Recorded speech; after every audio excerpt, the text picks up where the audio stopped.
Took a little bit longer than I expected to get this guy, but here we finally have Espio. So hello and welcome to a not so awesome review. Today we're looking at the Sonic the Hedgehog Espio action figure by Jakks.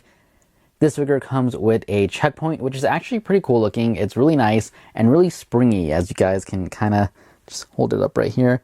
Just boom, boom. I really like it. I just wish there was another star on the other side instead of a screw, but not really much else to say when it comes to accessories. I like this better than the 10 rings we got with Vector, which was my last Sonic review.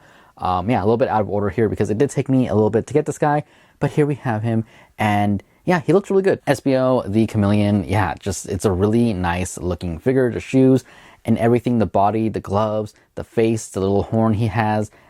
Again, Jakks, I say it every single time, but they just have a knack of getting the kind of like 3D render of the video game character onto an action figure and do it basically perfectly. And this one, again, no exception from the other ones, looks freaking amazing. Now, I will say that I was a little disappointed the first time I saw this guy, not because I'm not happy that we have this figure, not because I don't like the character or anything like that, mostly just because I was hoping for elbow joints.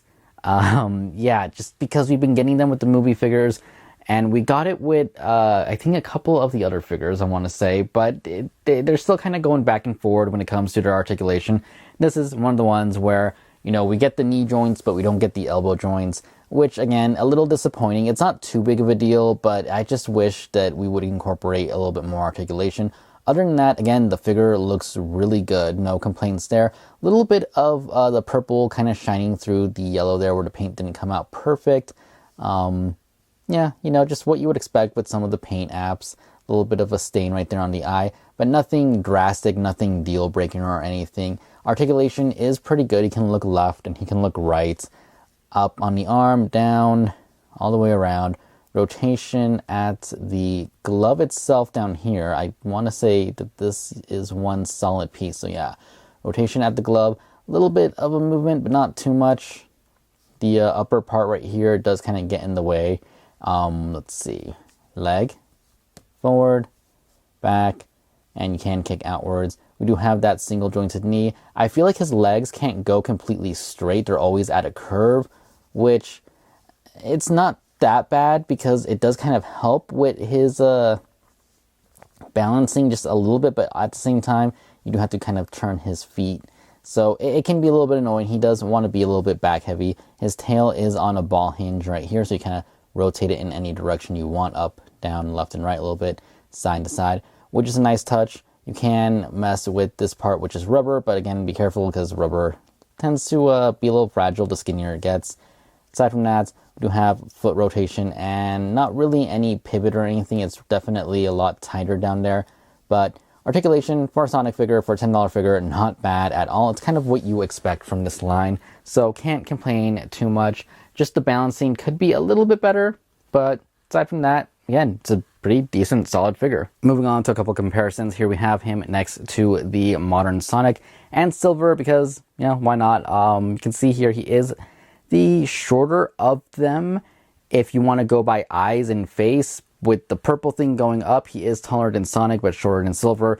All of them look great together. I don't know, Jakks just knows what they're doing when it comes to sculpt work, and figure looks amazing. And the pair that I wanted to see when I did his review, here he is next to Vector. So we have two of the three figures here for the Chaotix, and we're just missing the little bee guy, and we'll be good. It's great seeing teams come together. I mean, we have Team Sonic done, we have Team Dark done, so getting another team basically out there and getting closer to completion is really nice. I know we have 2 more waves that were announced. Can't actually remember who were in those waves, but I am excited for those whenever they show up in the store. It'll be great. But next to Vector, looks good. Size-wise, looks great next to each other. Again, it's a good time to be collecting Sonic figures. I'll say that right now. Overall, a really great figure, another good addition to the group. A little bit of a shorter review because really not much to talk about. I mean, it's a good figure, looks amazing. Articulation is, what you expect from the line. Accessory, it's a lot more fun than some of the other ones that we get. Again, it's the spring. It's honestly just the spring part. I really like it. And yeah, really not much else to say here other than hopefully more reviews in the future. kind of a little bit of a slowdown now that we're getting towards the end of the year. Not too many newer things coming out, but hopefully I'll be able to find some stuff to upload. I do have some throwback reviews I'm planning on working on. And yeah, aside from that, really not much else to say other than I do recommend this figure. It looks awesome. And yeah, just keep checking your Targets. I don't think I've seen one at Walmart just yet. I know Walmart does get the figures, but if memory serves, I haven't actually seen this or the newer wave at Walmart just yet. But Target definitely gets them, so check back there when you can if you haven't found him or any of the newer figures. And yeah, again, not much else to say other than hope you guys enjoyed the review, and I will see you all later. Thank you for watching. Goodbye.